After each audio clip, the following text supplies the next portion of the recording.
Hello students, welcome back to my channel Shubham lecturer. Student, आज के इस वीडियो में मैं आपको बताने वाला हूं कि अगर बोर्ड परीक्षा में कुछ ना आए तो क्या करें।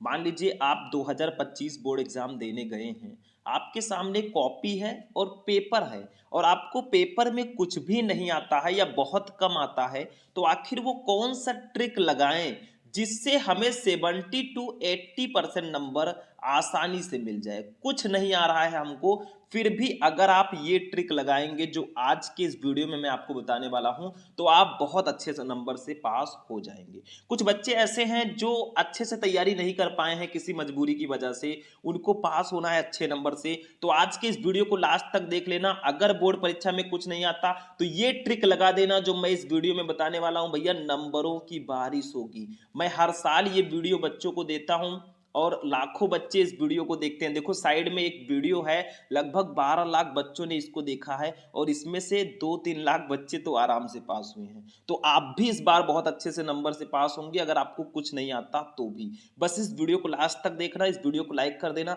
चैनल पर नए चैनल को सब्सक्राइब कर देना, क्योंकि मैं आपको कुछ ऐसे सीक्रेट टिप्स देने वाला हूं जो आपको कोई नहीं बताएगा। तो सबसे पहली चीज, आप लोग गए पेपर देने जाओगे तो क्लासरूम में जब बैठोगे ना, तो आपको कॉपी मिलेगा। आप कॉपी में अपना रोल नंबर सब कुछ डालना। उसके बाद में आपको मिलेगा भैया पेपर। अब जब आपको पेपर मिला तो आपको करना क्या है, मैं स्टेप बाय स्टेप सब कुछ बताऊंगा। सबसे पहले आपको क्या करना है, मैं लिखकर एक एक चीज समझाऊंगा, ध्यान से समझना। सबसे पहले, ठीक है, 15 मिनट 15 मिनट पेपर को पढ़ें। पेपर को पढ़ें। आपको करना क्या है, जब आप एग्जाम हॉल में बैठते हैं, जब आपको पेपर मिलता है ना, तो आप लोग सबसे पहले उस पेपर को 15 मिनट तक आपको खूब ध्यान से पढ़ना है। आपको पेपर में कुछ आए या ना आए या बहुत कम आता है, फिर भी आप लोग सबसे पहले उस पेपर को 15 मिनट बैठकर खूब ध्यान से पढ़ लेना। पेपर पढ़ने से ये होता है ना कि कभी आपने अगर उस टॉपिक को पढ़ा होगा तो आपके दिमाग में वो टॉपिक आ जाएगा। ठीक है, तो पेपर पढ़ोगे तो आपका जो दिमाग है ना, क्वेश्चंस का आंसर ढूंढने में लग जाएगा। इसीलिए कहा जाता है कि भैया 15 मिनट आपको पेपर पढ़ने के लिए ही दिया जाता है। तो सबसे पहले आपको 15 मिनट्स क्वेश्चन पेपर पढ़ना है। फिर दूसरी कंडीशन में आपको बता रहा हूं, ध्यान से समझना एक एक चीज को।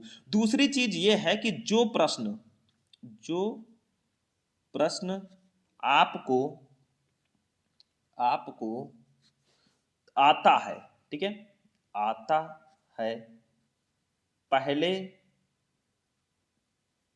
उसका आंसर उसका आंसर आंसर लिखें। अब मान लीजिए आपने 15 मिनट पेपर को पढ़ा, ठीक है। अब मान लो कि आपको कोई क्वेश्चन उसमें से आ रहा है, ठीक है। मान लो कि आपने पूरे पेपर को पढ़ लिया है, थोड़ा बहुत क्वेश्चन कोई आ रहा है ना, या आपको पता है उसका आंसर, तो आप सबसे पहले उसी का आंसर लिखेंगे। क्योंकि ऐसा कहीं नहीं लिखा है भैया कि आप पेपर को सीरियल वाइज सॉल्व करें, यानी कि पहले फर्स्ट क्वेश्चन, फिर सेकंड क्वेश्चन, फिर थर्ड। ऐसा कहीं नहीं लिखा है।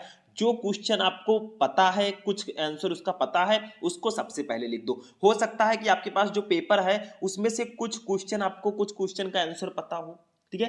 नहीं आता है तो उसका भी मैं अभी आगे ट्रिक बताऊंगा। लेकिन अगर आपको कुछ भी आता है या थोड़ा बहुत कोई क्वेश्चन पता है, तो पहले उसको लिखो। क्योंकि एग्जामिनर जो होता है कॉपी चेक करने वाला ना, वो आपके जो स्टार्टिंग के 3-4 पेजेस होते हैं उसको बहुत अच्छे से चेक करता है। अगर वहां पे आपकी गलती नहीं होगी, अच्छे से आप लिखे होंगे, तो आगे अगर थोड़ा बहुत गलत सही भी लिखे होंगे तो भी आपको नंबर मिल जाएगा। ठीक है, तो ये चीज आप ध्यान रखना कि जो क्वेश्चन आपको थोड़ा बहुत भी आता होगा पहले उसको लिखना है। मैं बात कर रहा हूं जब आप एग्जाम हॉल में बैठे हैं, मैं उस टाइम की बात कर रहा हूं। अभी आपके पास समय है तो अभी आप तैयारी कर लीजिए, मैं ये तो कह रहा हूं। लेकिन मैं इस शर्त को लेकर चल रहा हूं कि अगर मान लो कुछ नहीं आता एग्जाम में, आप एग्जाम देने आप चले गए, तो आपको क्या करना है, ठीक है। और टाइम है तो अभी आप पढ़ाई कर लो, इससे अच्छा कुछ नहीं है, ठीक है। ट्रिक के ऊपर आप लोग रहोगे तो ट्रिक तो कहीं कहीं काम आता है, लेकिन अगर आप पढ़ाई किए रहोगे तो वो हर जगह काम आएगा। तीसरी चीज आप लोग ध्यान दो। देखो, आपको मान लो क्वेश्चन का आंसर अच्छे से नहीं आता है, फिर भी आप लोग थोड़ा बहुत उससे रिलेटेड चीजों को लिख देंगे। कीवर्ड मेन होता है। देखो कीवर्ड एक होता है कीवर्ड, जैसे आपको कोई भी दे दिया गया, जैसे मान लो आपको हिंदी में कोई गद्यांश दे दिया गया, तो आप गद्यांश को थोड़ा बहुत पढ़ो, उसमें कीवर्ड्स को ढूंढो, जो क्वेश्चन उसके नीचे दिया गया है उसका आंसर ढूंढो और लिखो। बैठने से कुछ नहीं मिलेगा। तो चौथा जो हमारा टिप होगा ना, वो कुछ इसी से रिलेटेड होगा। चौथी चीज देखो, इधर उधर, इधर उधर ना देखें, ना देखें, खुद लिखने का प्रयास करें, खुद लिखने का प्रयास करें। ठीक है, मतलब कुछ बच्चे क्या होते हैं कि उनको आंसर नहीं पता होता है ना, तो इधर उधर वो ताक झाक करने लगते हैं कि यार नकल कर लेते उसके में से, उसके में से। क्या आपको पता है कि वो एकदम सही ही लिख रहा है? क्या पता वो भी, उसको भी कुछ ना आता हो और वही उठाकर आप लिख दें, तो आपका भी गलत हो जाएगा और नकल करना गलत चीज़ है। तो इधर उधर ताक झाक ना करें, इधर उधर ना देखें, क्योंकि टाइम वेस्ट ही आपका होगा। खुद लिखने का प्रयास करें, जो भी आपको आता है लिखो, नहीं आता है तो आप भैया हेडिंग अच्छा सा डालो और ब्लू पेन से कुछ लिख दो, उसी से रिलेटेड आपको नंबर मिल जाएगा। मैं कहता रहता हूं something is better than nothing. कुछ नहीं से कुछ अच्छा होता है। अगर आप कुछ नहीं लिखोगे तो आपको कुछ नहीं मिलेगा, थोड़ा बहुत लिख दोगे तो हो सकता है कि एग्जामिनर आपको नंबर दे दे। ठीक है, तो आपको सबसे पहले एक पेपर को पढ़ना है, फिर जो कुछ भी थोड़ा बहुत आता है उसको लिखना है। क्वेश्चन जो आपको थोड़ा बहुत लगता है कि मुझे हाँ ये इसका आंसर पता है, तो आप उसको लिख दीजिए। फिर कुछ कीवर्ड के सहारे आप जो क्वेश्चन आपको कम पता है उसको लिखिए। फिर इधर उधर बिल्कुल ना देखें, इससे टाइम वेस्ट ही आपका होगा। थोड़ा बहुत जो भी आपको आता है लिखिए, नहीं आता है तो आप हेडिंग डाल के ब्लू पेन से थोड़ा उसी से रिलेटेड चीजें लिख देंगे, आपको नंबर मिल जाएगा। ठीक है, पांचवी चीज देखिए, सभी प्रश्न का, सभी प्रश्नों का, प्रश्नों का आंसर दीजिए, आंसर दीजिए। देखो, मैं ये उन स्टूडेंट्स के लिए क्लास बना रहा हूं जिनको कुछ भी नहीं आता है, ये उनके लिए क्लास है। अगर आपको कुछ नहीं आता है तो मैं ये आपको क्लास दे रहा हूं। मतलब आप सभी क्वेश्चन का आंसर देने का प्रयास कीजिए। देखो, आपको ना आता हो आंसर, फिर भी आप लोग क्वेश्चन का आंसर देने का ट्राई कीजिए। अगर आपको नहीं आता है तो आप अपनी तरफ से थोड़ा बहुत बढ़ा चढ़ा के या थोड़ा बहुत उसी से रिलेटेड आप लिखिए, लेकिन बैठना बिल्कुल नहीं है। हो सके तो पूरा का पूरा आंसर दें, आपको क्वेश्चन का आंसर आता हो या ना आता हो, फिर भी अपने मन से अपने अकॉर्डिंग क्वेश्चंस का आंसर लिखने का प्रयास करें।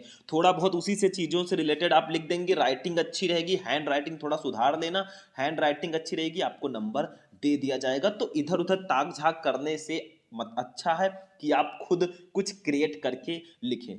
सबसे मेन चीज मैं यहां पे बता दूं कि अच्छे से अच्छा लिखने का प्रयास करें, अच्छे से अच्छा यानी कि सुंदर राइटिंग। ठीक है, अच्छे से अच्छा लिखने का, लिखने का प्रयास करें।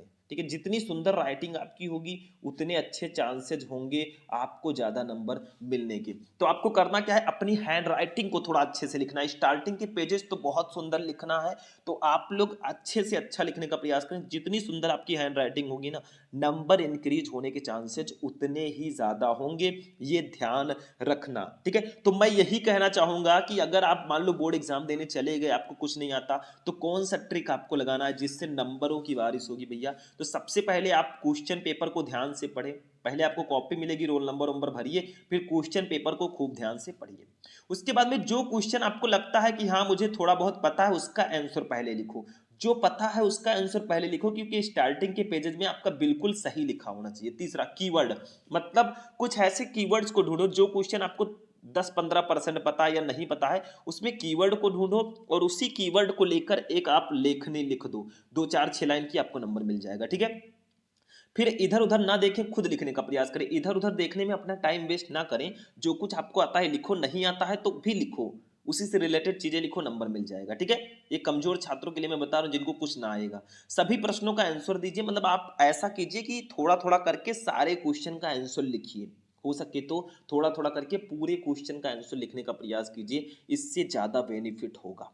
जितने ज़्यादा आपके जितने ज़्यादा आप लिखेंगे उतने ज़्यादा नंबर मिलने के चांसेस होंगे। 6 नंबर, अच्छे से अच्छा लिखने का प्रयास करें। जो आपकी हैंड राइटिंग है वो जितनी सुंदर होगी ना, हैंड राइटिंग, चांसेज उतने ही होंगे आपके नंबर इंक्रीज होने के। तो ये चीजें आप लोग ध्यान रखना भाई। हैंड राइटिंग भी एक बहुत महत्वपूर्ण भूमिका निभाता है आपको अच्छे नंबर लाने में। तो ये कुछ ट्रिक थे कि जब आप एग्जाम हॉल में बैठते हैं तो आपको करना क्या है, बिल्कुल इधर उधर ताक झाक ना करना, बिल्कुल सर पे हाथ रख के नहीं बैठना है, हमें कुछ ना कुछ लिखना है, क्योंकि कुछ लिखे रहोगे तो एग्जामिनर भी आपको नंबर दे देगा, कुछ नहीं लिखोगे भैया तो कुछ नहीं मिलेगा, ये ध्यान रखना।